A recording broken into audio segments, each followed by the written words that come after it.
दोस्तों, आप सभी का मकर राशि के महत्वपूर्ण कार्यक्रम में स्वागत है। कसम खाता हूं, इस औरत से दूर रहो, क्योंकि तुम्हारी सबसे बड़ी दुश्मन है। ये नजदीकी रिश्तेदार तुम्हारे घर में ही मौजूद है, लेकिन तुम्हें ऐसा लगता है कि ये मेरे लिए खतरा नहीं बनेगी, लेकिन वास्तविकता में तुम्हारी जिंदगी का सबसे बड़ा खतरा यही एक औरत है। आज तुम्हें इसकी सच्चाई बताएंगे और इसकी असली सूरत, इसका असली नाम तुम्हारे सामने रखेंगे। तुम बस वीडियो को अंत तक देखते रहो, एक एक बात को अच्छी तरह से समझते रहो, क्योंकि भगवान ने आज तुम्हें यह वीडियो इसलिए दिखाई है ताकि तुम समय रहते संभल जाओ। तुम जो बहुत बड़ी गलती करने वाले थे, तुम जो एक औरत के झूठे आरोप का शिकार होने वाले थे, उससे तुम बच सकते हो। लेकिन तुम्हें इस वीडियो को अंत तक देखकर गुरुजी की भविष्यवाणी को सुनना और समझना होगा, क्योंकि हमारी जिंदगी में कुछ भी यूं ही नहीं होता। अगर आज ये वीडियो तुम्हारे सामने आई है तो इसके पीछे भी जरूर कोई बड़ा कारण छुपा हुआ है, और उस कारण को समझने के लिए तुम्हें गुरुजी की भविष्यवाणी को अंत तक सुनना होगा। आखिर तुम्हें 2025 में किससे खतरा बन रहा है? कौन तुम्हारी राहों का सबसे बड़ा कांटा बनने वाला है? क्या जो तुमने सपने देखे हैं वो पूरे होंगे, या फिर दुश्मन तुम्हारी सारी मेहनत पर पानी फिर देगा? वीडियो में एक एक जानकारी जो तुम्हारे 2025 को शानदार बना सकती है, तुम्हें प्राप्त होगी। तुम्हें इस बारे में विचार नहीं करना होगा कि मेरा भविष्य कैसा होगा। तुम्हें बस आज के वीडियो का अंत तक देखना है, फिर तुम्हें राहें भी मिलेंगे, मार्गदर्शन भी मिलेगा। और क्या गलती करने जा रहे थे, किस पर भरोसा करने जा रहे थे, उस इंसान का पर्दाफाश भी होगा। क्योंकि कभी कभी हमें ऐसा लगता है कि इस इंसान के साथ तो हमारा खून का रिश्ता है, ये इंसान तो हमें कभी धोखा नहीं देगा। चाहे मेरा मित्र मुझे छोड़ जाए, चाहे मेरे सहकर्मी मुझे छोड़ जाए, लेकिन ये मेरा साथ कभी नहीं छोड़ेगा या नहीं छोड़ेगी। ये सोच अक्सर हमारी होती है, क्योंकि हमें हर इंसान के अंदर उसकी असली सूरत नहीं दिखती, केवल और केवल हमें उसकी बाहरी सूरत दिखती है। लेकिन हर इंसान के दो चेहरे होते हैं। एक जो तुम्हें वो दिखाता है, तुम्हारे सामने मीठी मीठी बातें करता है, तुम्हारा दिल जीतने की कोशिश करता है, तुमसे संबंध बढ़ाने की कोशिश करता है, लेकिन उसका असली जो चेहरा होता है वो उसका आंतरिक मन होता है, जिसमें वो इंसान बहुत ज्यादा मतलबी, धोखेबाज और तुम्हारे लिए हर वक्त बुरा सोचने वाला होता है। और तुम्हें ऐसा लगता है कि ये मेरी तारीफ कर रहा है चार जनों के बीच, मेरी हां में हां मिला रहा है, मेरे फैसलों को चार जनों के बीच सही बता रहा है, तो यही मेरा सच्चा साथी है। लेकिन अक्सर ऐसा नहीं होता जैसा तुम सोचते हो। आचार्य चाणक्य कहते हैं, हमारी जिंदगी में सही इंसान वो नहीं होता जो हर काम में हमारी तारीफ करे, हर चीज को सही बताए। वास्तविकता में हमारा सही साथी या सही मित्र या सही रिश्तेदार वही है जो हमारी कमियों को हमारे सामने रखे उसी प्रकार से। तुलसीदास जी कहते हैं कि हर इंसान के निंदक उसके आसपास होने चाहिए, क्योंकि बहुत सारे लोग दुश्मनों से घबरा जाते हैं, कमी निकालने वालों से घबरा जाते हैं, लेकिन जो आपके निंदक होते हैं, जो तुम्हारी कमी तुम्हारे अंदर से निकालते हैं, वो जब तुम्हारे आसपास होते हैं तो तुम्हारे लिए उस कमी को दूर करना आसान हो जाता है। क्योंकि इंसान खुद की खामियां खुद नहीं देख सकता, लेकिन जो एक गलत इंसान है उसे आपकी कोई भी खूबी नहीं दिखेगी, वो केवल आपकी खामी ही देखेगा। और तुम अगर उस खामी को जान लेते हो तो तुम उसे सुधार कर अपने आप को आगे बढ़ा सकते हो। और यही चीज तुम्हें करनी है जो लोग तुम्हें परेशान कर रहे हैं। कई बार ऐसा तुम्हारे साथ हो रहा है कि तुम्हारे फैसलों को गलत बताकर तुम्हें ताने मारे जाते हैं। जो गलती तुमसे आज नहीं कई सालों पहले हुई थी, उसी गलती को लेकर तुम्हें बार बार सुनाया जाता है। तुम्हारे अपने तुम्हारे विरोध करते हैं, तुम्हारे हर काम में टांग अड़ाते हैं, चाहे लोग कुछ भी करें वो है। वही काम जब तुम करते हो तो वो तुम्हारे घर वालों को पसंद नहीं आता। ऐसी स्थितियां बन रही हैं कि तुम पर वो भरोसा भी नहीं करते और ना ही तुम्हारी बातों को सीरियसली लेते हैं। ऐसा तुम्हारे साथ कई दिनों से हो रहा है। तो गुरुजी ने तुम्हारे लिए एक बहुत सटीक और महत्वपूर्ण बात करी है। इस बात को गंभीरता से सुनना। समझदार इंसान वो नहीं होता जो ईंट का जवाब पत्थर से देता है। समझदार इंसान वो होता है जो उस फेंकी हुई ईंट से अपना आशियाना बना लेता है। गुरुजी तुम्हें समझाना चाहते हैं कि अगर कोई इंसान तुम्हें गलत बोल रहा है तो तुम उसे गलत बोलकर अपना मुंह खराब मत करो। क्योंकि अगर हम किसी रास्ते से गुजरते हैं और बीच में कचरे का ढेर आता है तो हम वहां रुकते नहीं हैं, बल्कि हम मुंह पर कपड़ा लगाते हैं और आगे बढ़ जाते हैं। उसी प्रकार से ये हमारी जिंदगी है। जब हम यहां पर आगे चलते हैं, आगे बढ़ते हैं तो कचरे के ढेर के रूप में कई लोग आते हैं जो कभी अपशब्द कहेंगे, कभी ताने मारेंगे, कभी रास्ता रोकने की कोशिश करेंगे, कभी तुम्हारे फैसलों को गलत बता करके तुम्हारा मार्ग भटकाने की कोशिश करेंगे। लेकिन तुम्हें यह बात समझ में आनी चाहिए कि ये लोग भी कचरे का ढेर है। मुझे इनके सामने रुकना नहीं है, अपना समय बर्बाद नहीं करना है। बस भगवान का नाम रूपी कपड़ा अपने मुख पर लगाना है और आगे बढ़ जाना है। कुछ भी लोग तुम्हारे साथ गलत करें, कोई भी तुम्हें आड़ा टेढ़ा बोले, तुम्हें बस मन में राधा राधा बोलना है, शिव शिव बोलना है, राम राम बोलना है, जो तुम्हें अच्छा लगे। ऐसा बोल करके उस इंसान की बातों को एक कान से सुन के दूसरे कान से निकाल देना है, वरना तुम्हारी रातों की नींद उड़ जाएगी, तुम्हारा जीना हराम हो जाएगा। अगर मन में उन्हीं बातों को ले लेकर परेशान होते रहोगे तो दुश्मन अपने इरादों में सफल हो जाएगा। खास तौर पर ये जो तुम्हारे घर परिवार की औरत है, ये तुम्हारे घर के मर्दों को भी तुम्हारे खिलाफ भड़काती है। ये तुम्हारे घर की औरतों को भी तुम्हारे मन में क्या चल रहा है वो तो नहीं देखती। उनके मन में तुम्हारे लिए जहर पड़ती है, जिससे आपके रिश्ते अपने परिवार वालों के साथ बिगड़ती हैं। वास्तविकता में सबसे मुख्य जड़ यही औरत है। इसलिए हम तुम्हें सही समय पर सही सलाह देने आए हैं। और गुरुजी ये नहीं चाहते कि तुम भविष्य में जेल की चक्की पीसो, क्योंकि एक भयंकर आरोप लग सकता है। आगे उस बारे में विचार करेंगे, तुम्हें सीख भी देंगे, सावधानी भी बताएंगे। लेकिन तुम्हें इतना ध्यान रखना है कि इस वीडियो को आधे अधूरे झूठा में नहीं छोड़ना है, बिल्कुल अंत तक देखना है। तुम बस इतना ध्यान रखो कि ये जो लोग बोल रहे हैं ये केवल बोल सकते हैं, कुछ कर नहीं सकते। जो तुम्हें ताने मार रहे हैं उनकी खुद की इतनी औकात नहीं है कि वो बड़ा पद हासिल करें, बस दूसरों को सुना सकते हैं। तो तुम भी उन्हें बुरा बोल दोगे, गाली बक दोगे, तो उससे कुछ मजा नहीं आएगा। तुम्हारा भी मुंह खराब होगा और उनका तो पहले से मुंह खराब है। तुम में इन लोगों को एक बड़ा मुकाम हासिल करके जवाब देना है। जब तुम बड़े आदमी बन जाओगे, बड़े ऑफिसर बन जाओगे, बड़े पैसे वाले बन जाओगे, तुम्हारे पास अच्छी योग्यता होगी, क्या पद पर प्रतिष्ठा होगी, तो इन लोगों को जवाब अपने आप ही मिल जाएगा कि हमने इस इंसान को जिंदगी भर ताने मारे, इसका बुरा चाहा, लेकिन भगवान ने इसे और तेज गति के साथ ऊपर बढ़ाया, क्योंकि इसने कभी भी हमारी बातों में उलझकर या हमें फालतू जवाब देकर समय बर्बाद नहीं किया। तो तुम यहां पर खुद को बलवान बनाओ। इंसान को बलवान बनना है तो शरीर के बदले बुद्धि से बलवान बनना चाहिए, क्योंकि शरीर की बलवानी भी एक ना एक दिन झड़ जाती है। लेकिन जो इंसान बुद्धि का राजा होता है, जिसके अंदर तेज दिमाग होता है, वो रेगिस्तान में भी पानी ढूंढ लेता है। ये बात तुम ध्यान रखना। अब आगे नाम बताने जा रहे हैं उस औरत का जो तुम्हारे घर परिवार में आग लगा रही है। कसम खाकर कहता हूं, इससे दूर रहना, वरना जीते जी तुम्हारी जिंदगी नरक बना देगी। ये तुम्हारे घर में मौजूद है और इसने घर का माहौल इतना ज्यादा बिगाड़ रखा है कि कल्पना तक नहीं की जा सकती, क्योंकि इस औरत का स्वभाव बहुत खराब है। तुम इन्हें बात समझाते हो तो इन्हें ऐसा लगता है तुम्हारे अंदर घमंड है। तुम क्या हमें समझाओगे? तुम जब इनसे कुछ बात छुपाते हो या इन्हें बिना बताए कुछ कर जाते हो तो इनका मुंह फूल जाता है कि उसने तो मुझे बिना बताए ही वो काम कर लिया। हर चीज में, हर कदम पर इन्हें बेवजह का गुस्सा आता है। बेवजह ये मुंह फुलाती है, तुमसे बार बार बदले लेने की भावना रखती है और हर बार तुम्हारे लिए रास्ते का कांटा बन रही है। आखिर ये औरत कौन है? इसका क्या नाम है? इसकी क्या उम्र है? आगे अब हम आपको बहुत महत्वपूर्ण जानकारी देने वाले हैं, और इस औरत का नाम जब आप सुनोगे तो पैरों तले जमीन घिसक जाएगी, क्योंकि तुमने बचपन से लेकर अभी तक कभी नहीं सोचा था कि मेरे परिवार की ये करीबी रिश्तेदार मेरे लिए इतना गलत सोचती है। लेकिन आज जब तुम सच्चाई जानोगे तो ये पाओगे कि हर इंसान जैसा दिखता है वैसा नहीं होता।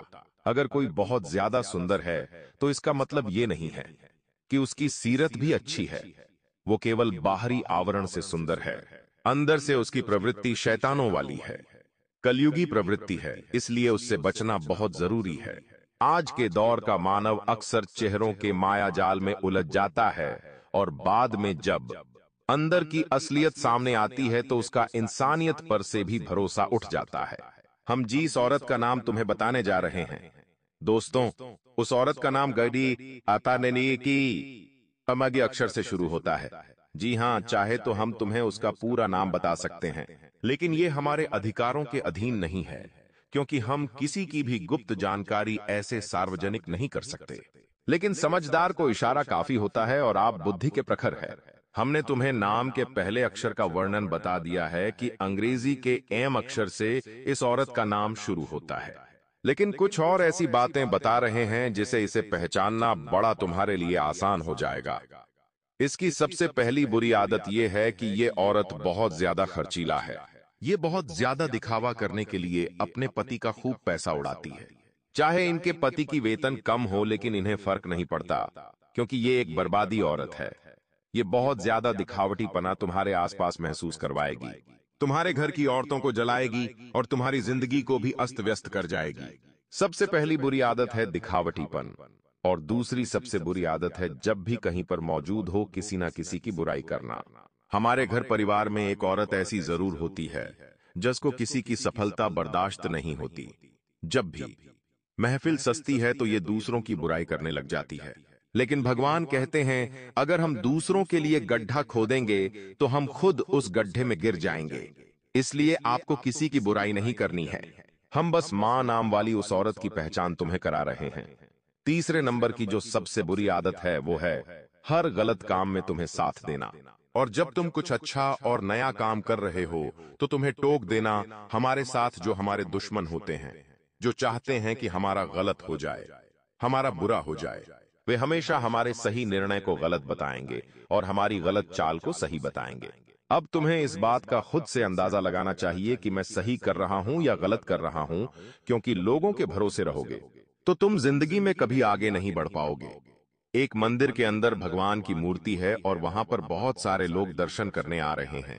वहीं मंदिर के बाहर चढ़ाव के नीचे एक बहुत सारे भिखारी बैठे हुए हैं जो आम लोगों से भीख मांग रहे हैं। अब तुम जरा विचार करोगे तो वो इंसान लोगों से भीख मांग रहा है, लोगों से मदद मांग रहा है, लोगों के भरोसे वहां बैठा हुआ है। इसलिए वो भिखारी है, इसलिए वो आगे नहीं बढ़ पा रहा, इसलिए वो चवन्नी कमा रहा है, RS2 कमा रहा है, RS10 कमा रहा है। लेकिन मंदिर में जो लोग जा रहे हैं वो इन दुनिया वालों से नहीं बल्कि परमात्मा से मांग रहे हैं, दुनिया भगवान से मांग रहे हैं। इसलिए वो दिन प्रतिदिन ऊपर जाते जा रहे हैं, आगे बढ़ते जा रहे हैं, सफलता हासिल करते जा रहे हैं। इसका मतलब सीधा और स्पष्ट है कि अगर तुम दुनिया के लोगों से उम्मीद करोगे तो जिंदगी में कुछ बड़ा नहीं कर पाओगे, लेकिन परमात्मा के भरोसे रहोगे तो तुम बहुत सारे कीर्तिमान स्थापित करोगे। जब महाभारत में थे, द्रौपदी का चीर हरण हो रहा था तो उन्होंने सबसे पहले अपने पतियों से सहायता की भीख मांगी, लेकिन पति से कोई सहायता नहीं मिली। बाद में उन्होंने भीष्म पितामह से मदद मांगी, कोई सहायता नहीं मिली। बाद में उन्होंने द्रोणाचार्य से मदद मांगी, लेकिन कोई सहायता नहीं मिली। लेकिन अंत में उन्होंने भगवान श्री कृष्ण को पुकारा। जब उनकी लाज जाने ही वाली थी और भगवान तुरंत प्रकट हो गए, उनकी साड़ी बढ़ा दी और उनकी लाज बचा ली। इसका मतलब हमें क्या देखने को मिलता है कि इंसान अपने बुरे वक्त में सीधा भगवान को नहीं पुकारना। वो पहले रिश्तेदारों से मदद मांगता है, पहले अपनों से मदद मांगता है, पहले दोस्ती यारों के पास जाता है और अंत में सब कुछ बर्बाद हो जाता है तो भगवान के मंदिर जाता है। तो भगवान को अंत में याद करने के बजाय अगर तुम पहले ही भगवान को याद कर लोगे तो वो तुरंत तुम्हारी मदद की व्यवस्था कर देंगे। इसलिए दुनिया वालों से मतलब रखना छोड़ दो। अपने आप को यह समझाओ कि मेरे परमात्मा ही हर स्थिति में मेरे काम आएंगे और मेरा जुड़ाव उनके साथ ही सही रहेगा। ये जो मां नाम वाली औरत है, ये तुम्हारी अच्छाई का, तुम्हारे भरोसे का, तुम्हारी मासूमियत का फायदा उठा रही है और कई बार इसने तुम्हारा विरोध किया है और जब जब काम पड़ा है तुमसे मीठे मुंह से बात भी की है। लेकिन आने वाले समय में ये तुम्हारे ऊपर एक बहुत बड़ा झूठा आरोप लगा सकती है। बात को बहुत गंभीरता सुनना, क्योंकि गुरुजी ने जो बड़ी काम की बात करी है वो तुम्हारे कई साल जेल में कटने से बचा सकती है। और अगर तुम ये बात नजरअंदाज कर देते हो तो तुम्हारे आने वाले भविष्य के जिम्मेदार तुम खुद होंगे। इतना हम तुम्हें लिख कर दे देते हैं क्योंकि गुरुजी ने बहुत बड़ी भविष्यवाणी कर दी है। देखो, जब हम जिंदगी में आगे बढ़ते हैं और सामने वाला दिखता है कि ये तो लगातार तरक्की की सीढ़ियों चढ़ता ही जा रहा है, चढ़ता ही जा रहा है, तो वो हमें रोकने की कोशिश करता है। तो सबसे पहले हमारे खिलाफ अफवाहें उड़ाई जाती है। लेकिन अगर हमने व्यवहार अच्छा बना रखा है लोगों के बीच, तो उन अफवाहों का हमारे ऊपर कोई असर नहीं पड़ता। लेकिन जो महिलाएं हैं आज के जमाने की, वो अक्सर अपने नियमों का और अपनी पावर का बहुत गलत फायदा उठा रही है। कई बार महिलाओं को कानूनी तौर पर बहुत सुरक्षा और बहुत ज्यादा सहायता दी जाती है, और इसी का फायदा उठाकर आपके घर की कोई औरत आपको बुरे आरोप में झूठी सजा में फंसवा सकती है या आपके खिलाफ झूठी गवाही भी दे सकती है, क्योंकि मामला घर की जमीन जायदाद से सकता है। मामला पूर्वजों के घर से जुड़ा हो सकता है। जुड़ा हो किसी भी रूप में, ये मत समझना कि ये इंसान मेरे घर का सदस्य है तो ये मेरे साथ गद्दारी नहीं करेगा। हम कसम खाकर कहते हैं, कई सारे घर हैं जिसमें अपने ही अपनों के दुश्मन हैं। ये कोई रामायण नहीं चल रही है, ये कोई त्रेता युग नहीं चल रहा है जहां पर हमें राम और भरत जैसे भाई देखने को मिलेंगे। जहां एक भाई को वनवास हो गया तो दूसरा भाई भी राजमहल त्याग करके एक कुटिया बना करके रह रहा है। ऐसा युग आज के दौर में नहीं मिलने वाला। आज भाई भाई जमीन के लिए लड़ता है और अपने खुद के पुत्र पुत्री माँ बाप को वृद्धाश्रम छोड़कर आ जाते हैं। ऐसा जमाना आ चुका है, तो ऐसे जमाने में यूं सोचना कि मेरे रिश्तेदार मेरे काम आएंगे, ये तुम्हारी बहुत बड़ी गलतफहमी है। इस गलतफहमी को तुम जितना जल्दी दूर कर लोगे उतना अच्छा रहेगा, क्योंकि तुमने खुद ने महसूस किया है, जब तुम्हारे रिश्तेदारों को तुमसे कुछ काम होता है तो तुरंत फोन आ जाता है, लेकिन जब तुम्हें कुछ काम होता है तो वो फोन नहीं उठाते। मान लो उन्हें कुछ पैसा उधार चाहिए, तो उस समय वो तुम्हें तुरंत फोन करते हैं और तुम ना चाहते हुए भी रिश्तेदारी मानकर थोड़ा बहुत पैसा उधार दे देते हो। अब एक सप्ताह बीत जाता है, एक महीना बीत जाता है, उनका कोई फोन नहीं आता, ना वो फोन उठाते हैं, तो आपसे रिश्तेदारी धीरे धीरे खराब होने लगती है। ना तो वो तुमसे आगे रहकर बात करते हैं, अब तुम बात भी करने जाओगे तो वो तुमसे इधर उधर मुंह फेर लेते हैं, तो तुम आगे रहकर भी कब तक बात करोगे। तो रिश्तेदारी दो पैसों के चक्कर में खत्म हो जाती है, और यही रिश्तेदारी के भरोसे तुम अपने महत्वपूर्ण निर्णय लेने वाले थे। तुम ऐसे मतलबी रिश्तेदारों को अपनी गुप्त योजनाएं बताने वाले थे, इन्हें पार्टनर बनाकर इन्हें जिंदगी में आगे बढ़ाना चाहते थे। हम तुम्हें यही बात तो समझाना चाहते हैं जो तुम समझने को तैयार नहीं हो। तुम केवल भगवान के भरोसे रहो, क्योंकि दुनिया वालों के भरोसे रहोगे तो तुम्हें धोखे के अलावा कुछ नहीं मिलने वाला। लेकिन रात्रि को पेड़ की टहनियों पर सो रहे पक्षी को भी जब वो ऊपर वाला गिरने नहीं देता, तो तुम तो साक्षात परम ब्रह्म के प्रतीक हो। तुम्हारे हृदय में तो परमात्मा का निवास है, वो ऊपर वाला तुम्हें आखिर क्यों गिरने देगा।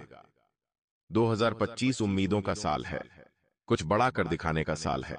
हमने बहुत कुछ सोचा है कि हम ये करेंगे वो करेंगे, लेकिन अगर हमने हमारे कामों को सिद्ध करने से पहले ही लोगों को बता दिया और वो लोग गलत निकले, तो तुम्हारी मेहनत पर भी पानी फिर जाएगा और तुम्हारी मेहनत भी कोई और लेकर चला जाएगा।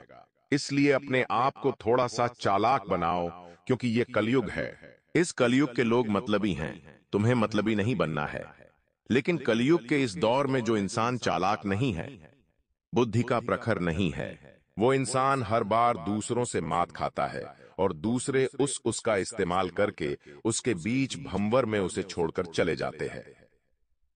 हम तुम्हें यही समझाना चाहते हैं, यही तुम्हारी सबसे बड़ी गलती है, और इस गलती को तुम्हें जानना होगा, समझना होगा और जिंदगी में कुछ करना है।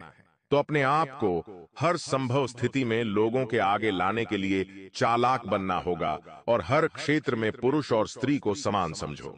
तुम अक्सर ये सोचते हो कि ये स्त्री है, ये मेरा क्या बुरा करेगी, लेकिन वही स्त्री तुम्हारी जिंदगी नरक बना सकती है। हमने नाम बताया है, सावधानी बताई है, तुम्हें क्या करना है क्या नहीं करना है, इसकी स्पष्ट जानकारी प्रदान की है। अब ये तुम्हारे हाथ में है, तुम हमारी बात मानते हो या नहीं। अगर वीडियो में कोई भी बात अच्छी लगी हो तो लाइक करे बिना बिल्कुल भी मत जाना। साथ ही इस चैनल को सब्सक्राइब करके बेल आइकॉन को प्रेस जरूर कर लेना, ताकि तुम्हें हमेशा ऐसी ज्ञानवर्धक वीडियो मिलती रहे। अभी के लिए तुम सभी दर्शकों को बहुत बहुत धन्यवाद।